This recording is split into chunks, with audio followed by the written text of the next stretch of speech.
우리 사랑하는 우리 형제 자매 여러분들 인생 속에서 살아가면서 인생의 깊은 어떤 절망, 그 바닥을 경험해 본 분들이 계십니까? 그런 분들이 없었으면 좋겠고 그런 고백들이 없었으면 좋겠지만 여러분들 진실로 더 이상 내려갈 곳이 없다. 나는 더 이상 어떤 절망할 수 없다라고 하는 그 순간까지 내려가 본 일이 있는지 모르겠습니다. 우리는 그 순간에 큰 무력감을 경험하죠. 그런 상황 속에 놓여 있는 사람이 과연 누구냐? 이제 우리가 지금 만나게 될, 그리고 지금 살펴보게 될 바로 요나입니다. 요나서 1장을 한번 여러분 기억해 보십시오. 그 하나님의 명령에 불순종하였습니다. 하나님의 명령을 거역하고 니느웨가 아닌 그 반대편인 다시스를 향하여 나아갔죠. 그 결과 그는 폭풍우를 만나게 됩니다. 그리고 거대한 폭풍우 속에서 1장 11절과 16절을 보게 되면 왜 그런 폭풍우가 이런 재앙이 임하였는가? 바로 나 때문이다. 바로 요나 자신 때문이다라는 것을 그는 분명하게 인식합니다. 그래서 요나가 선원들을 향해서 이렇게 말을 합니다. 나를 들어서 바다에 던져라 라는 거예요. 이건 어떤 대단한 믿음의 결단이 아닙니다. 대단한 내가 어떤 깨달음이 있어서 내가 죽어야 당신들이 삽니다라는 비장한 마음으로 고백한 것이 아니라 어쩌면 자포자기하는, 내가 모든 것을 포기하는 마음으로 이렇게 표현했다라는 거예요. 나 하나쯤 죽어서 무슨 일이 일어날까? 나 하나 죽으면 뭐 다 해결되겠지, 이런 무력감의 표현이었다는 사실입니다. 여러분들 한번 생각해 보십시오. 여러분들 그 깊은 절망 속에서 누군가, 여러분들 자신이든 아니면 주변의 누군가이든 그런 깊은 절망에 있을 때 하는 행동이 뭐냐라고 생각을 해보면 바로 자기 자신을 포기하는 거예요. 나에 대한 어떤 무력감, 소망이 사라졌기 때문이고요. 그리고 자신의 힘을 의지하며 살아오다가 내 힘으로, 내 능력으로 할 수 있는 게 아무것도 없구나를 깨닫게 되면은 그 순간에 사람들은요, 무력감, 좌절을 맛보게 됩니다. 오늘 우리가 만나게 된 요나가 바로 그런 지경에 있었다라는 겁니다. 아주 깊은 절망의 그 바닥으로 점점점 내려갔는데, 오늘 그런데 흥미로운 것이 있습니다. 그것이 무엇이냐면 요나가 바닥으로 내려가면 내려갈수록요, 그리고 하나님과 멀어지면 멀어질수록 오히려 그 안에 함께 있었던, 배에 타고 있었던 선원들은 하나님을 만나고 하나님을 향하여 부르짖고 하나님을 두려워하게 되더라라는 겁니다. 이 말씀의 의미가 과연 무엇일까? 오늘 우리 택한 바로 앞에 있는 본문이죠. 14절과 16절의 말씀을 이렇게 이야기를 하고 있습니다.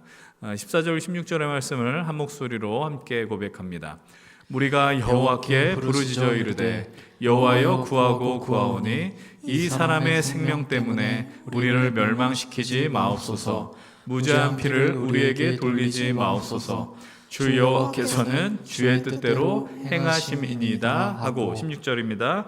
그 사람들이 여호와를 크게 두려워하여 여호와께 제물을 드리고 소원을 하였더라. 이 말씀을 설명을 드릴게요. 요나의 불신앙이죠. 요나의 깊은 절망이, 요나의 무력감이 오히려 하나님을 몰랐었던 이들이에요. 이 선원들은 하나님을 이전부터 알고 있거나 하나님을 믿었던 사람들이 아니었습니다. 근데 요나의 불신앙이 오히려 불신자들로 하여금 신앙을 갖게 하는 아주 아이러니한 일들이 벌어지고 있다는 거예요. 이 상을 보면서 우리가 또 발견합니다. 요나의 의지와 상관없는 거예요. 요나의 바램과는 전혀 반대로 요나가 하나님을 전하는 역사가 벌어졌다라는 겁니다. 이 모습이 그냥 낯선 모습이냐 아니면 우리와 상관없는 일일까 돌아보면 우리 이렇게 고백할 수 있어요. 오늘 우리가 이 자리에 오기까지 나의 어떤 간절한 의지와 나의 간절한 뜻, 나의 어떤 강력한 목적 추구, 방향을 추구한 것과는 상관없이 우리가 인생이 흘러온 경험들이 얼마나 많이 있느냐라는 거예요. 그때 우리들도 무력감을 느끼죠. 내가 이렇게 열심히 살아왔는데, 내가 이토록 많이 준비하고 애를 썼는데 왜 내게 이런 일들이 계속 벌어지느냐. 나의 생각과 나의 뜻과는 상관없이 오늘 어쩌면 하나님의 강력한 의지가, 하나님의 강력한 뜻이 오늘 우리를 이 예배의 자리로 이끌고 왔는지도 모른다라는 겁니다. 그러면 우리의 인생 속에서 우리의 어떤 열심, 우리의 의지, 열정은 의미가 없는 것이냐? 당연히 그럴 수 없죠. 그러나 하나님의 마음은, 하나님의 본심은 무엇이냐? 하나님의 뜻과 우리의 마음, 생각들이 일치되길 원한다는 겁니다. 아니, 하나님의 마음과 우리의 뜻이 일치해 나가는 것이 어쩌면 하나님의 부르심이고 하나님의 사명이 아닌가라는 것이죠. 우리의 삶이 간절한 우리의 의지나 목적과 상관없이 오히려 그 어떤 분의 의지가 더 크냐라는 겁니다. 하나님의 뜻과 의지가 훨씬 더 강력하다라는 것입니다. 우리는 그것을 어디서 발견할 수 있느냐 하면 오늘 우리가 택한 본문 시작 말씀입니다. 요나서 1장 17절을 통해 확인하게 됩니다. 함께 17절의 말씀을 한 목소리로 고백합니다. 여호와께서 이미 큰 물고기를 예비하사 요나를 삼키게 하셨으므로 요나가 밤낮 3일을 물고기 뱃속에 있으니라. 여러분, 이 말씀을 잘 보셔야 됩니다. 이미 요나가 하나님 앞에 불순종하기도 전에, 아니 바다에 던져지기도 전에 하나님께서는 이미 무엇을, 큰 물고기를 예비하셨다라는 겁니다. 오늘 우리는 이 말씀을 통하여 또 확인하게 됩니다. 요나가 깊은 절망에 허우적대고 있을 때, 우리가 깊은 좌절로 더 깊은 동굴로 들어가려고 할 때 하나님께서는 이미 우리를 위하여, 요나를 위하여서 큰 물고기를 준비하고 있다는 겁니다. 주님은 여전히 일하고 계시고 우리가 알지 못하는 그런 순간에 쉬지 않고 계시다라는 사실입니다. 요나 2장을 통해 우리는 확인하게 됩니다. 요나가 더 깊은 곳으로, 더 깊은 자리로 내려갔다라는 것이죠. 요나 1장에서 우리는 그것을 보게 됩니다. 요나의 의지로 요나는 폭풍우를 피하여 더 깊은 배 밑바닥으로 내려갔습니다. 그리고 그곳에서 잠을 청하게 됩니다. 그 상황이 편하기 때문에 잠을 청한 것이 아닙니다. 그 현실을 외면하고 싶은 거예요. 도피하고 싶었다라는 거예요.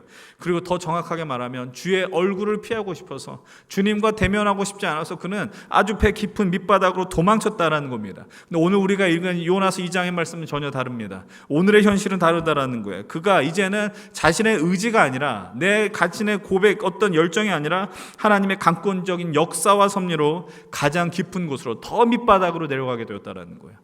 요나가 큰 물고기 뱃속, 죽음의 현실을 인식한 스올의 뱃속으로 들어갔다라고 성경은 고백합니다. 그래서 그런 요나를 성경은 이렇게 증언합니다. 요나가 밤낮 3일을 물고기 뱃속에 있었다라는 겁니다.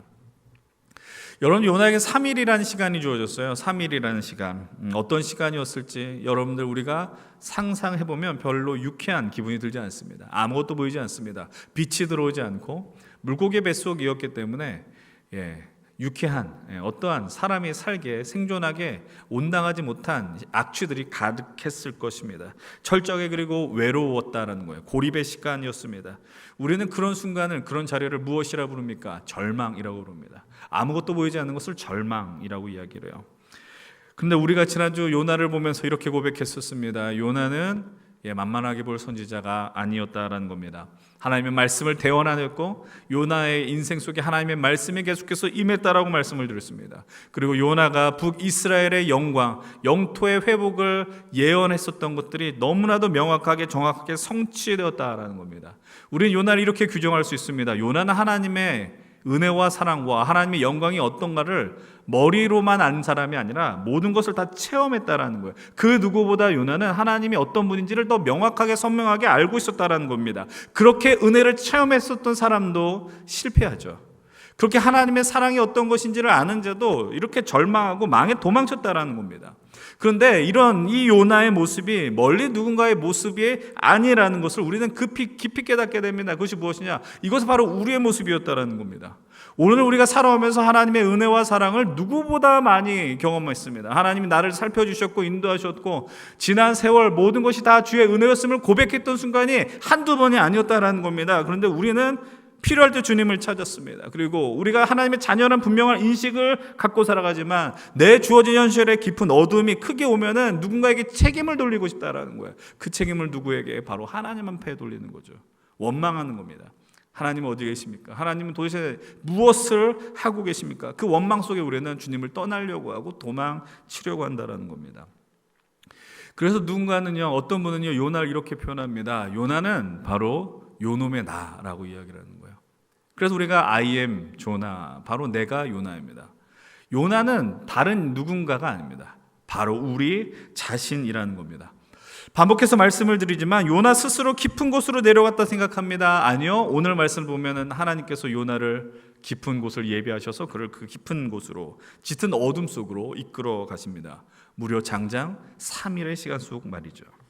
근데 이런 가장 깊은 절망의 자리에 임하게 될 때 우리는 중요한 차이를 하나 발견하게 됩니다. 어떤 차이를 발견하느냐? 누구와의 차이를 발견하느냐? 그것은 바로 하나님을 아는 자와 하나님을 모르는 자의 차이입니다. 하나님의 은혜를 갈망하는 자와 하나님의 은혜를 누리지 못한 자의 차이를 발견하게 됩니다. 그리고 하나님 깊게 체험한 자와 하나님에 관하여 알았었던 사람들과의 차이를 만나게 됩니다. 그것이 무엇입니까? 요나가 3일의 시간 속에 무엇을 하는지 우리는 확인하셔야 돼요. 오늘 본문 1절과 2절은 이렇게 이야기를 합니다. 함께 읽습니다.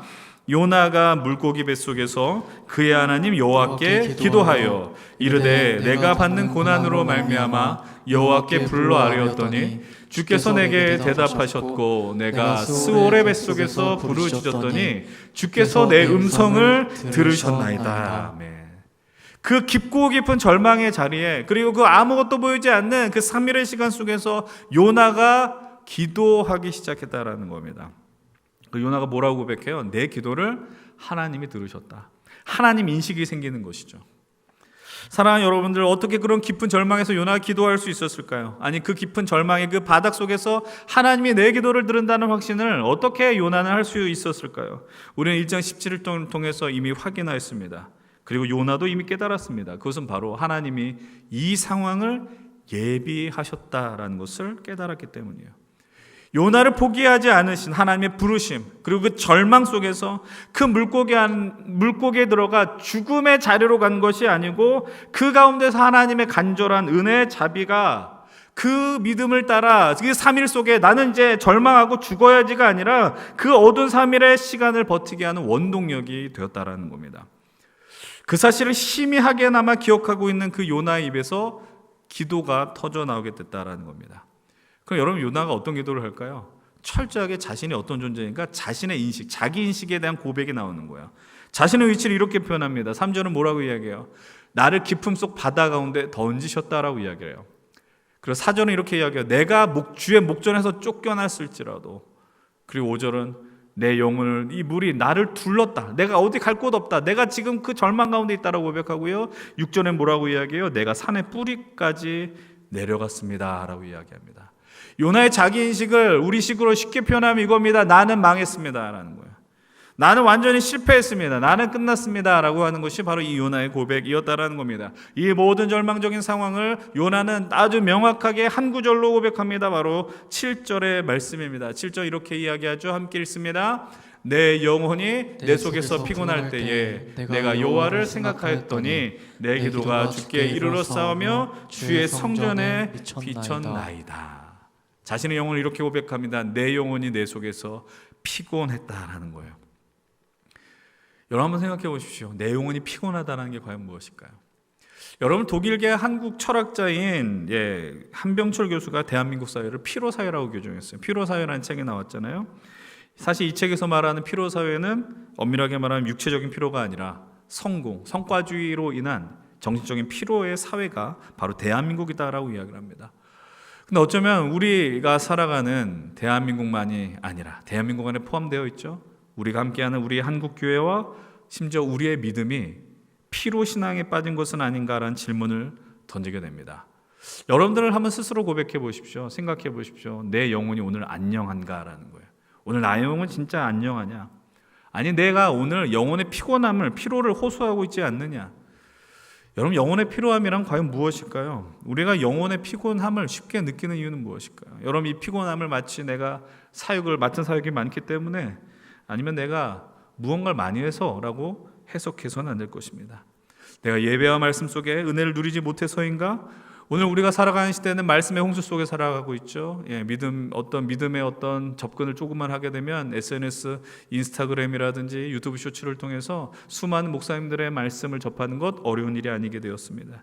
그러나 이 말씀의 홍수 속에 정작 내 귀에 들리는 말씀은 존재하지 않은 것 같습니다. 그러나 오늘 우리가 요나의 모습을 통해서 영혼이 무엇인가를 유추할 수 있습니다. 그것은 무엇이냐면, 내가 왜 영혼이 피곤하냐? 내가 하나님으로부터 도망치려고 했었던 순간이 바로 피곤한 순간이었다라는 거예요. 하나님이 자기를 자신을 자꾸 부르는데 그 부르심이 고달프게 느껴지는 순간이에요. 외면하고 싶은 순간이었다라는 거예요. 하나님에 대해서 누구보다 명확하게 알고 있었다라고 생각했지만 하나님 앞에 순종하는 것이 힘겨워지는 순간 그는 피로함을 느끼게 되는 겁니다. 이런 상황들을 종합해 볼 때 영혼의 피곤함이란 과연 무엇이냐? 그것은 바로 하나님의 부재를 느끼는 순간이라는 겁니다. 내가 의도적으로 하나님을 외면했들, 아니 무의식적에서 하나님이 계신가, 멀어지진 않았는가라고 한 그 순간을 느끼게 되면 내 영혼이 피곤하게 되더라라는 겁니다.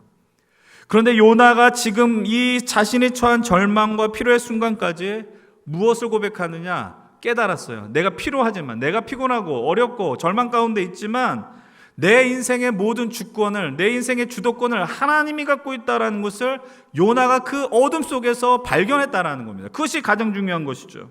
그 깊은 절망과 피로 가운데 영혼이 그렇게도 피곤하였지만 요나가 드린 기도는 이렇게 이야기한 거예요. 4절과 7절의 말씀입니다. 함께 4절 7절을 읽겠습니다.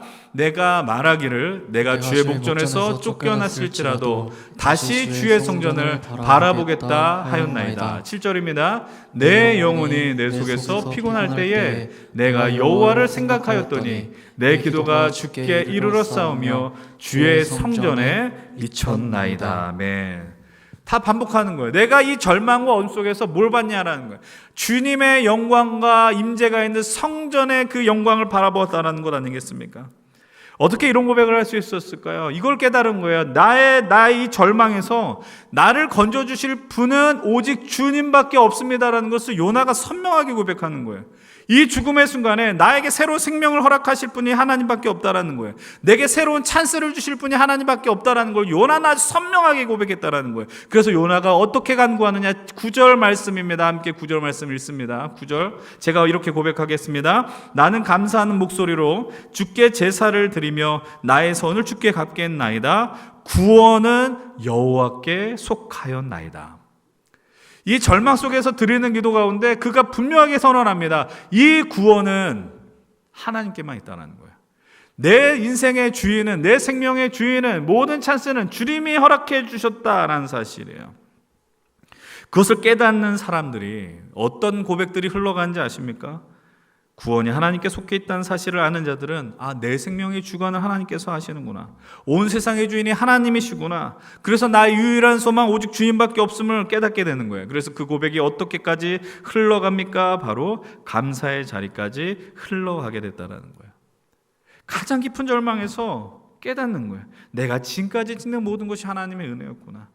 내가 하나님의 말씀을 대언할 수 있었던 것도 주님의 은혜였구나. 내가 이런 영광스러운 사명의 자리를, 부르심을 누릴 수 있었던 것도, 내가 이 멸망의 자리에, 죽음의 자리에서 새로운 생명의 기회를 누릴 수 있었던 것도 하나님의 은혜구나를 비로소 고백할 수 있게 되었다는 겁니다. 사랑하는 여러분들, 지나온 모든 것이 은혜였음에도 불구하고 우리들이 어떠합니까? 이 흔들리며 걸어가는 인생길 속에서 늘 깊은 절망에 빠져 있는 우리들을 발견하지만 그래도 그 짙은 어둠 속에서 우리들이 할 수 있는 게 있어요. 그것이 무엇이냐면 그래도 은혜라는 거예요. 그래도 내가 흔들리고 내가 실패하고 도망치고 싶은데 그 도망친 자리 속에서도 생각이 나요. 하나님의 은혜가, 하나님이 나를 사랑하신다는 것을. 그래서 오늘 요나와 같이 감사의 목소리로 주님을 찬양합니다라는 그 고백들이 터져 나오게 됩니다. 그 고백 속에 요나는 이런 삶의 자리로 돌아가게 됩니다. 오늘 본문 10절의 말씀 함께 고백합니다. 여호와께서 그 물고기에게 말씀하시매 요나를 육지에 토하니라.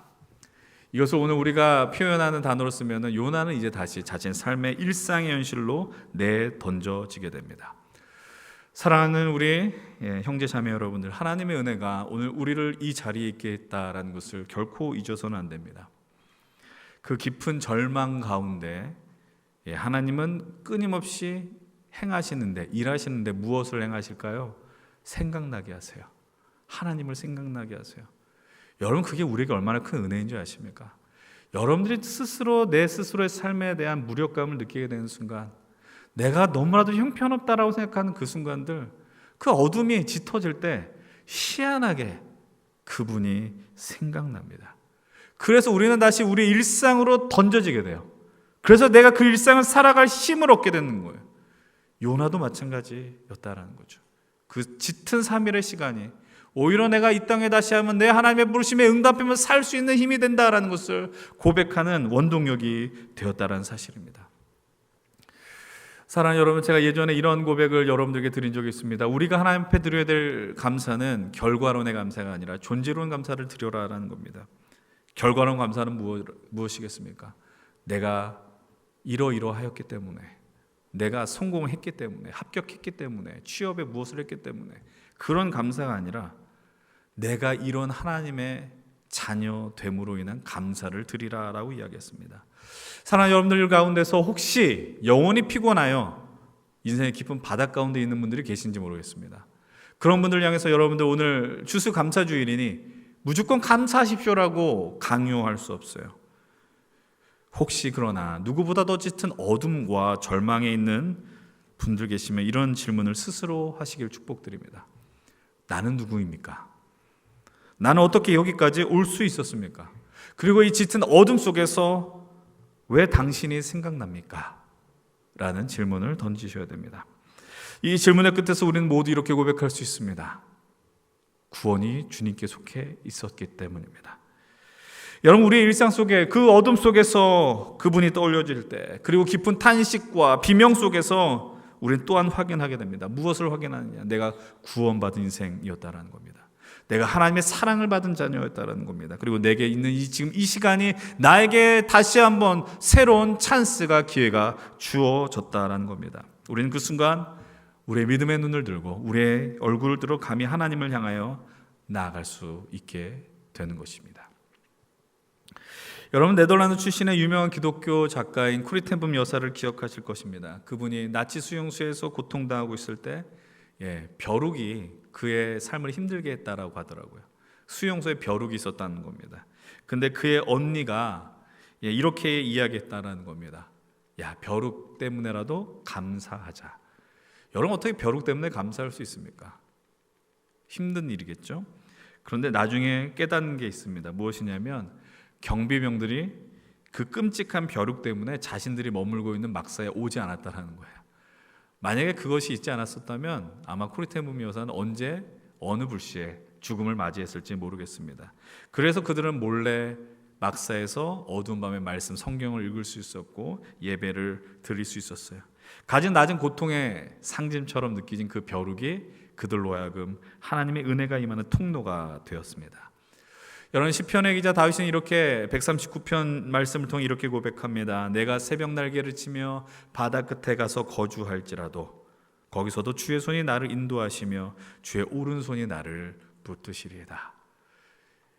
여러분, 지난주에 제가 말씀드렸습니다. 도망치고 싶어도 우리가 그럴 수 없는 운명이 되어버렸습니다. 왜냐하면 하나님 그 바다 끝에 우리가 거할지라도 주님 우리를 끝까지 추격하시기 때문입니다.